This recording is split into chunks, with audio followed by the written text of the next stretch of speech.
Can you hear me? Yeah. Yeah. Okay.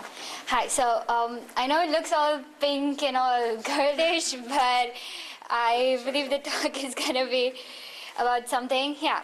So, okay. You can actually use the remote. Yeah. Yeah. So a lot of people ask me, what is KDE Love? What is it going to be about? Everyone is like, what is the big thing? So KDE Love. Now, my thing is that you see so many talks having weird names like Shashlik and Welcome to Massachusetts, and no one really asks me what they mean. But KDE Love is, yeah, so that's what I'm talking about. We focus on a lot of complex stuff and a lot of analysis of what's going on, of quantitative data, of numbers, of a lot of stuff, of surveys, campaigns, but sometimes we forget about the very most simple thing that binds us all together, just the very simple stuff. And that is what it is, love for KDE. And yeah. So that's what the talk is going to be about people, about what inspires them to contribute to KDE and what keeps them glued to KDE after so many years. So somewhat like back to the basics, yeah. So what is our biggest asset here? It's humans, it's people, and it's diversity. We have so many different, from so many places, with so many diverse opinions, so much to contribute, and in so many different facets. And that's the best part, how to channel that diversity and not try to deconstruct it, but try to constructively utilize that and help that to make KDE more encompassing and more big and welcoming, yeah. So what I did was that I took some live human demos. That's what you're going to see right now.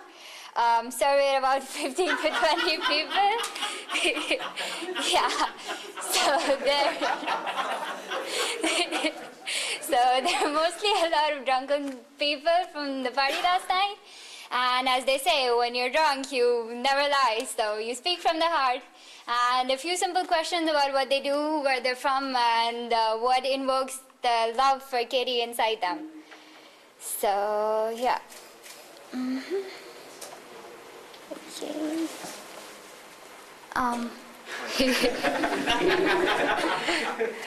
Okay, wait 1 sec.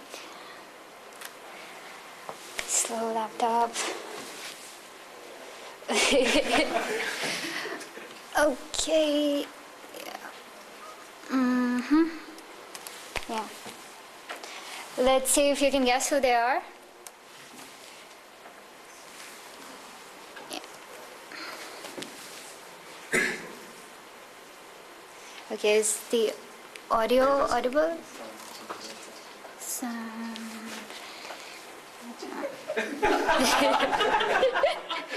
Okay, this is weird. Okay. Okay, the sound is not working in this one. I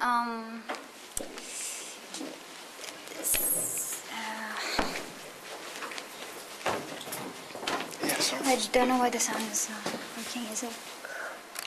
No, it's still. Let me see. Okay. Check. My Firefox messing with it. Let's see. Try it now. Okay, so where are you from? I'm from.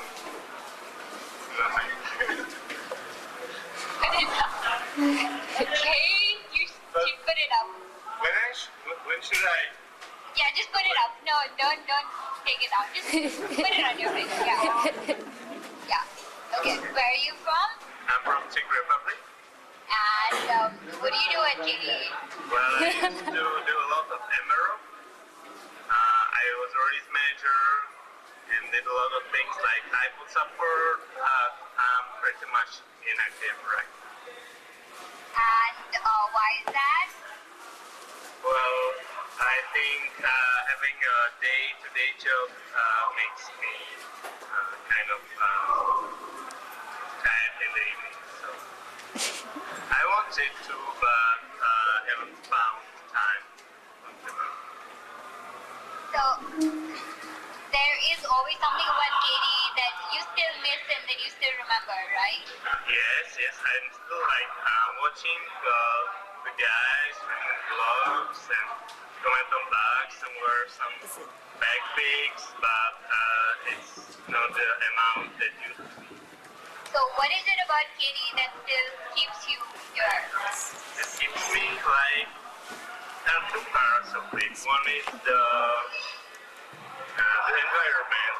I like it, I use it, and it's the best tool that I've seen. It's the first part, like the technical part, and the second part is the community, the people.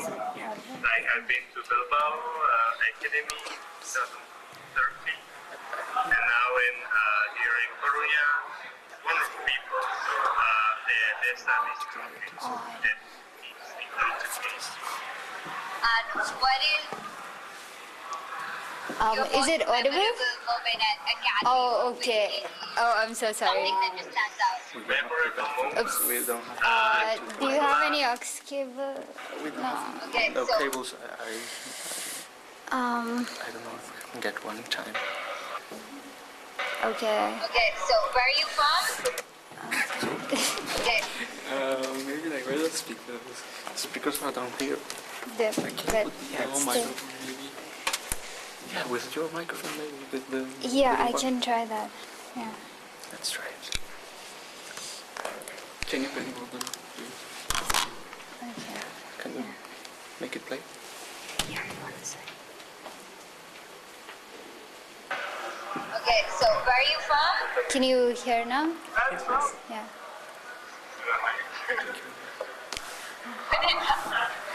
Okay, you put it up. When should I? Yeah, just put it up. No, don't take it out. Just put it on your face. Yeah. Yeah. Okay, where are you from? I'm from Czech Republic. Can you hold the laptop? And sorry, I'm so sorry. what do you do at KDE? Well, I used to do a lot of MRO. I was release manager and did a lot of things like iPod support. I'm pretty much inactive right now. And why is that? Well, I think having a day-to-day job makes me kind of tired in the evening. So I wanted to, but haven't found time. So there is always something about KDE that you still miss and that you still remember, right? Yes, I'm still like watching the guys with gloves and comment on bugs and wear some backpicks, but it's not the amount that you. So what is it about KDE that still keeps you here?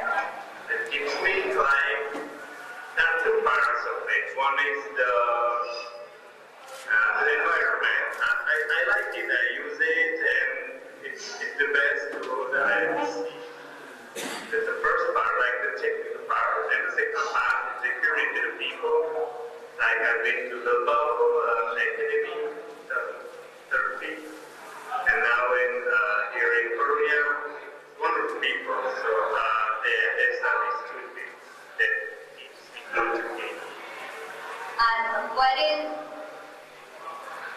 your most memorable moment at Academy or with KDE or something that just stands out? Memorable moment. It was the last night in Bilbao when we went to the old town and last night. Yeah. Because it felt like we were all old friends.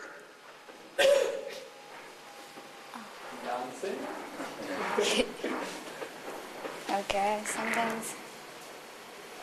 Okay.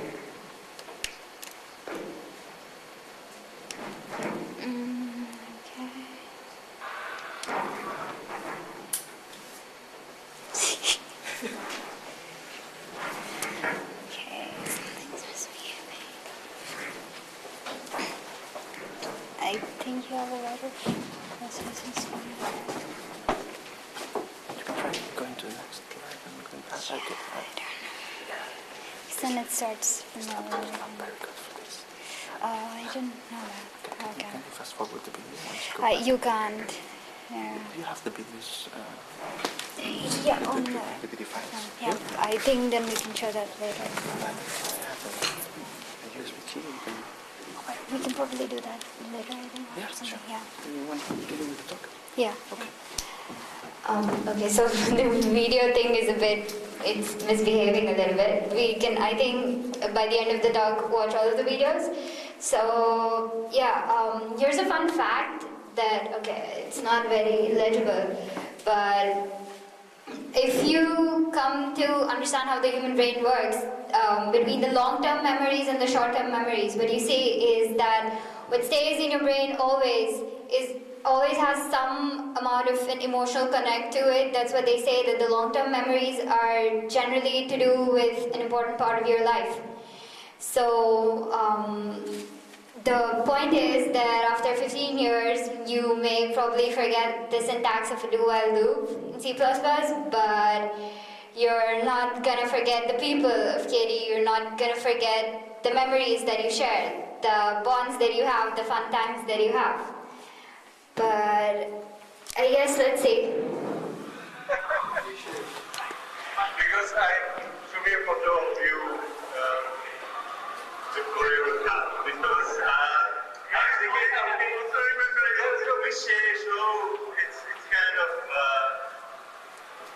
of sad, but hey, it's like, oh, this is this new guy. Yeah, for me like this. Yeah, this is Vishay.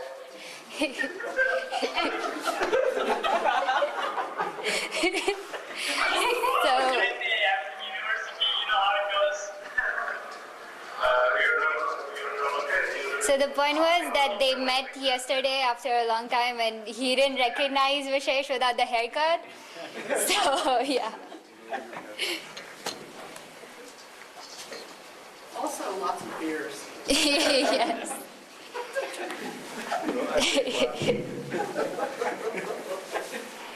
So, yeah, the point is that the bond that people share with KDE, the bond that people have with Akademy is kind of like a wine that grows and gets more seasoned and tasteful with time. It's like you put all the love, you put all the memories in an iterative loop, and it keeps on going on and on again, but with a greater intensity. And that's what makes it better and better, that you keep on coming back, but obviously your first Akademy is going to be the most special one. But with each and every time that people meet, you channel in all of the energy that you get from other people, you learn so much, you explore so much, and it just keeps on reminding you of everything that you miss out in your everyday life when you're not thinking of KDE, when you're not doing KDE.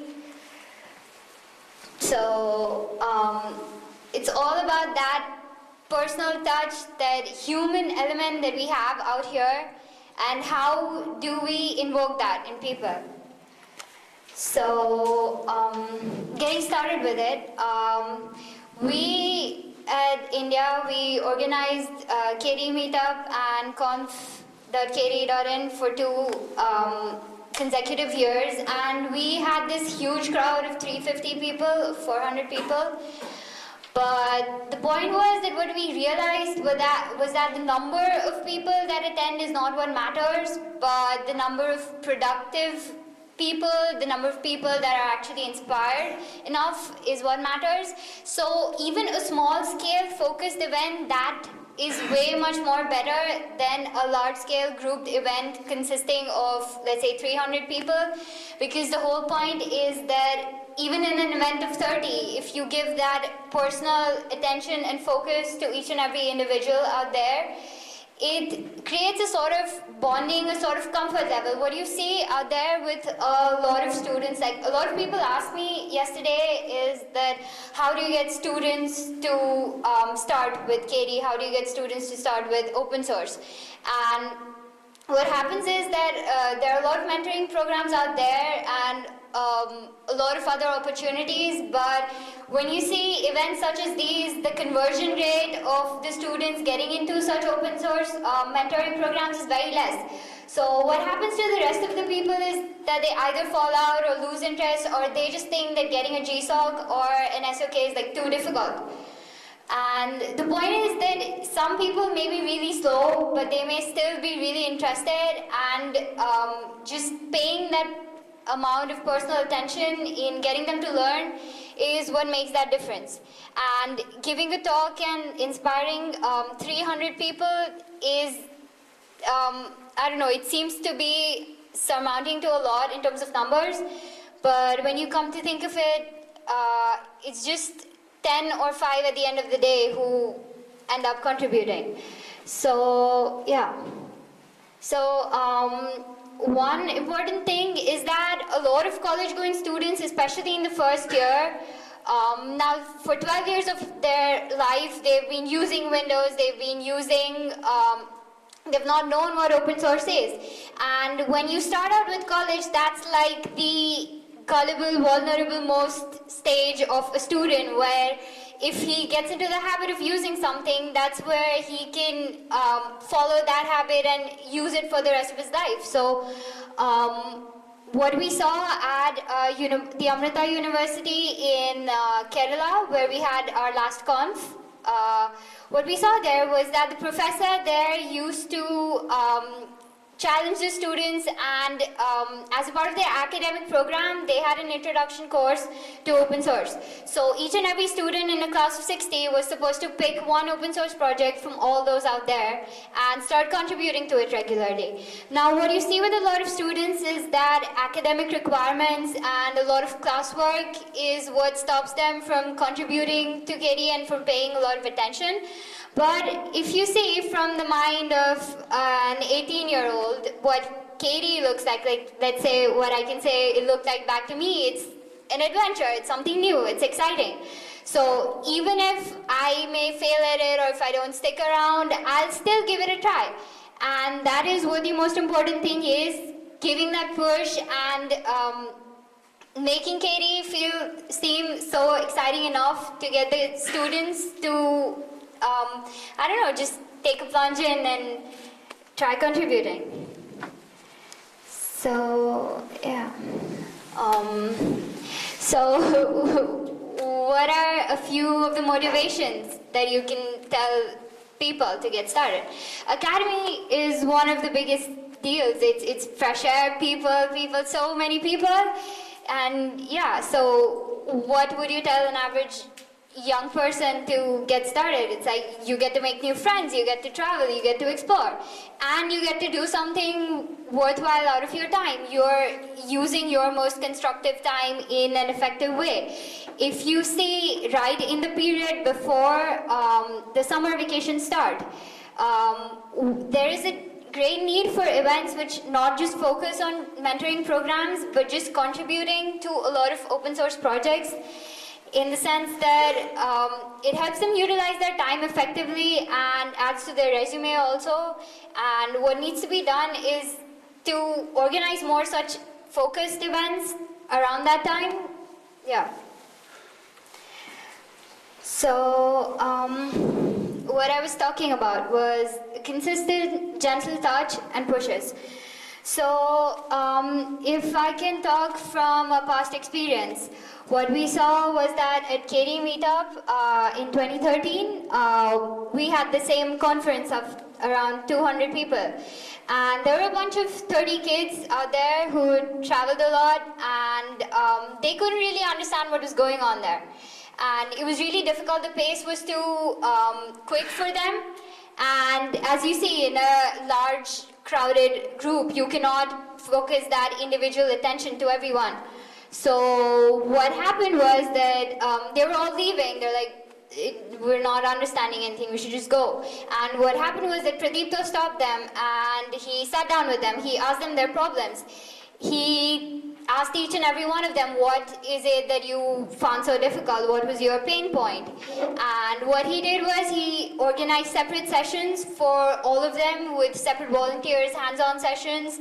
And you had a separate area where those kids where they got focused attention, they got personalized touch, and that's exactly what I'm talking about. It's about each and every one of us, we contribute to KDE and we know so much about KDE. But how do we pass it on to other kids? And yeah. So getting them on board, that's the main thing. So try connecting to them at a personal level and with the work that they already do. Like, I can talk personally that I am a computer science student, but I'm really passionate about writing. So what happened was that a senior of mine told me that since you write, why don't you write for KDE? So that really helped me in a way that someone that I knew, someone that I knew on a personal level, they recommended KDE to me. And they said, you write and you like doing it, so why not do it for open source? Try open source. So that's how I got started. And coincidentally, it was not because of any mentoring program, or it was not because of anything else, or it wasn't even contribution to code, but it was contribution to the promotion team that got me started. So what I'm trying to say is that there's always a part of you, primary passion that you have, let's say it's music, or it's coding, or it's artwork, or anything. Timothy here, he started out as an artist, but then he got into KDE because of it, and that's how he started coding. So there are a lot of people who do not start out as into development or into technology, but they have different passions, and KDE is this one place where any passion of yours can be catered to, be it writing. If you're into music, you can either sit down with the developer and discuss and try to make an application learn slowly, but try to have a dedicated effort into doing something which really excites you. So yeah, and that's in a way that because one of my seniors reached out to me and saw that I had some potential, that really helped me. And a lot of us meet a lot of people around us every day, just people that we know, friends, relatives, a lot of them. And there are a lot of things that everyone is passionate about. Just try to get them to connect with KDE in a way that they're comfortable with. And yeah, so try channeling all of that, their passion towards their hobbies or their extracurricular activities, and try combining that, finding a confluencing point between both of them. Yeah. So, and after that, as they say, there's no looking back. Once you get in, and when it's something that you're really passionate about, that is something which really excites that passion in you, which just keeps you going. And even if sometimes someone gets a bit inactive or lazy, take the first step, be their personal mentor, be their sort of unofficial mentor, but yeah, take the first step, ask them how they're doing. Why not KDE? What problems? There have been times when I kind of slacked off a little bit due to work, but there's always been someone saying, hey, this is coming up, do you want to help out with it? And it always feels nice to know that you're remembered here at KDE, that people appreciate your work, that people out here really value you, and they want to know what you're doing, and they want to know more of you. And it's all about that connection that you share with people, that compatibility level that you have, that sometimes maybe even if not for KDE, but for the people of KDE, that's what, always clicks and always connects. That's what always keeps you going. So, yeah. So, the problem here is that we always complain that a lot of mentoring students don't follow up, they don't continue working, or they just work for the time period, but we always expect them to continue of their own accord, but all of us needs a little push, and it's not always the case, yeah. So human non-related drives, yeah, and we as people of KDE, we can be that for someone else. And another important thing that I wanted to point out is that not all KDE contributors start out as KDE users. And what happens a lot of times is that for 12 years of your life, for even more than that, what happens is a lot of university students, they've been using a particular operating system their entire life. So when someone thinks of open source, what you automatically jump to the conclusion is that, okay, just erase your existing data and everything, and just add in new operating system. But that's not exactly what the KDE community should, yeah, so the point is that there can be a lot of contributors that start contributing to KDE, and that is how they fall in love with KDE, and that is how they start using KDE. For a lot of people, operating Linux and getting started with Linux is like taking a deep dive into a pool without any floating rings or anything. So once they get started with different facets of KDE, knowing KDE, that's how, even while contributing to KDE, you fall in love with what KDE in itself is. You see people talking about it, you see people using it, you see people loving it, and that's maybe how they themselves realize that, yeah, it's something that's so amazing. So, yeah. So that's somewhat it. Just tiny little something called KDE love, and it's in all of us, and it's all about, you know, connecting with the humans out there, just pushing yourself out there, making a bit of an effort, and yeah, just focusing a bit more on the tiny little things that drive people to work towards KDE. And we have lawyers, we have artists, we have people from very different backgrounds, but there's still some passionate bit. Like, there are people who are into politics, who've studied political science, but they're still into open source. They're not exactly related to technology, but they're into open source because that is what it represents to them, a symbol of freedom. And yeah, so if these tiny little things are followed, KDE will be flourishing with a lot of migratory birds soon. And yeah, I think I have it. Oh, okay, I think you've seen this.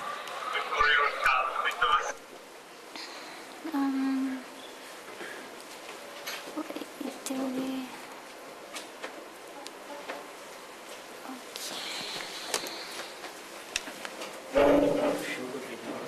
Yeah, I need to check somewhere. I think we need to put this laptop on this.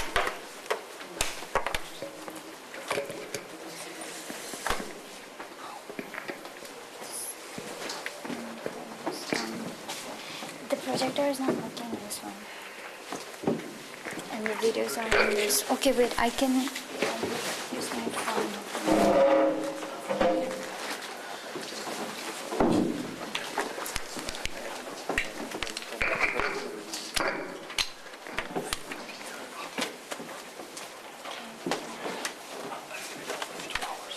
Use the phone. Is my phone there? I think it's this one, right?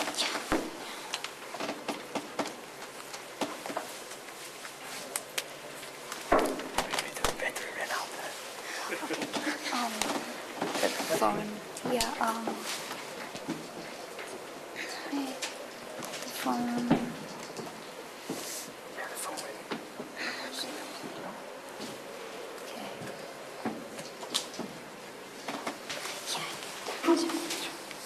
Excuse me. Thanks.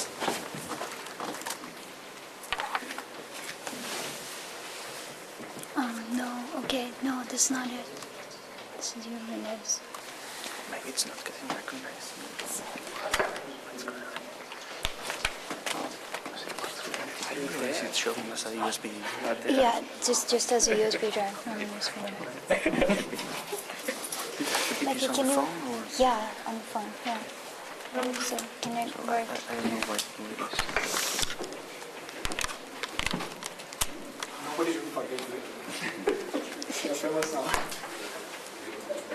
Okay, no, it's not working. Yeah, maybe it's not working.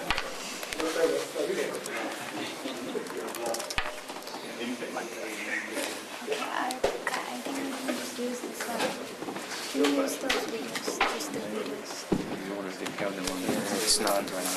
No. Oh? Yeah. What's this? Can you turn on the projector? It's already on. Oh no, okay. But is this one showing? You have to drag it there. Just open it and Could you drag it. You can drag it there. Drag. Minimize the screen and then drag the player to the right. To the right. Yeah. You can click on the click on the bar and then drag it. No, yeah, anywhere on the top. Yeah. Drag it right. Yeah. Yeah. Then again. Okay. Now with the microphone. Can you use the mic? Yeah. Could you, where are you from? From Germany. Okay, and what do you do at KDE? I work on all kinds of tools, like help developers, Okay, and so what, like, in layman's terms, the average work did you do for KDE?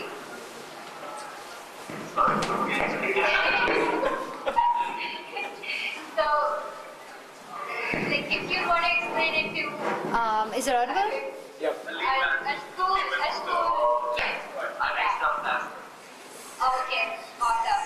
And why KDE? Because it taught me a lot. I like the community, and yeah, that keeps me going. What's the first thing that pops into your head when you hear KDE? Excellence. Fantastic. And what is it about KDE that keeps you here? That's the people, I would say. Yeah. Teaching and being taught.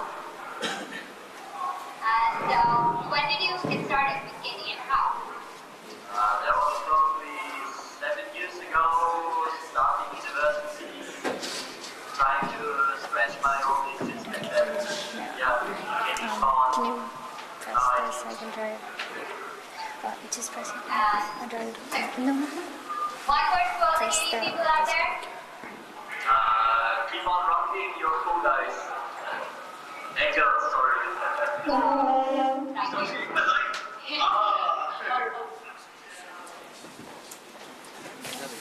Okay, just a few seconds. Are you hiding? Where are you from? I'm currently hiding in Barcelona. I'm from India originally. So yeah, I've been living in Barcelona for the last 2.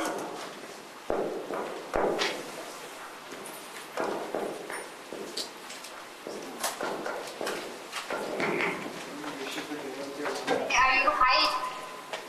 Are you hiding?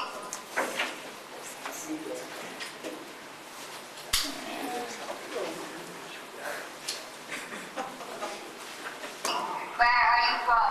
I'm currently hiding in Barcelona. I'm from India originally.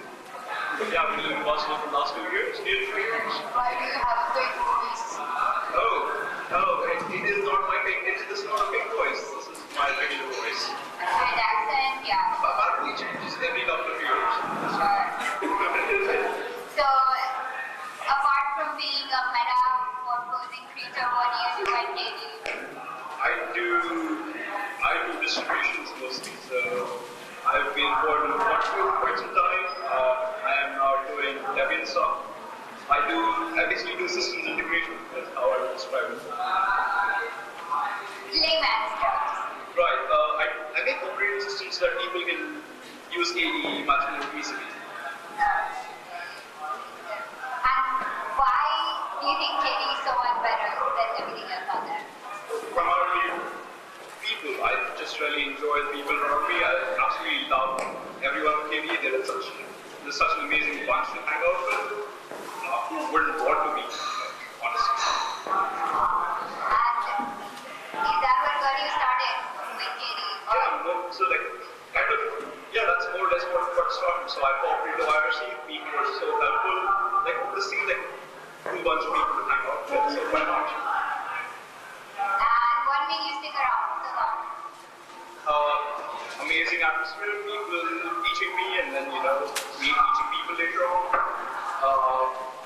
just loads and loads of stuff to learn and loads of stuff to spread around. Are you just trying to copy the guy who I interviewed? No. He was trying to copy me. Oh, sure. Yeah. No, but honestly, it's just And one word or one shout out to all the KDE guys out there. just keep on making amazing stuff. As long as you don't break K-Runner, everything is fine. I'm fucking so great. K-Runner, the most used thing on my system. Oh, wow. Yeah, I use K-Runner. Just don't break that. Sure. Break everything else. Yeah, that's okay. That's all. that's fine. That's fine. Yeah. Just don't break K-Runner.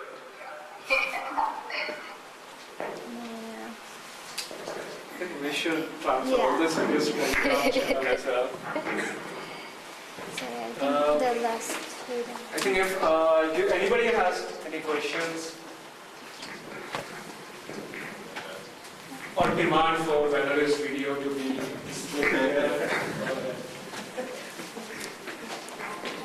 I was intrigued by the notion that there would be KDE developers who weren't KDE users beforehand, because that's just an assumption that I think that would be made.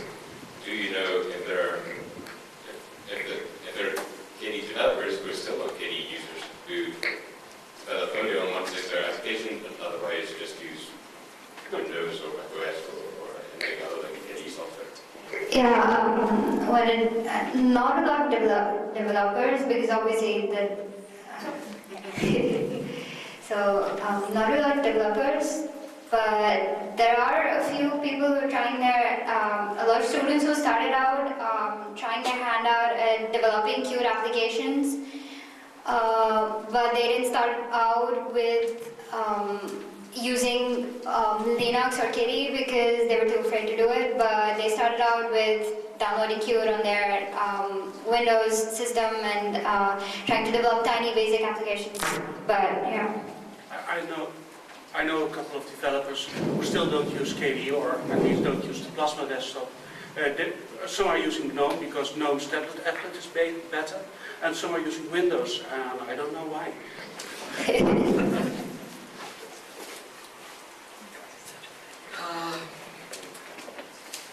Okay, so I think we are already late, so we should close. So lunch, to get to the lunch point, just follow the balloons like down, and you will just reach there. So, and thank you for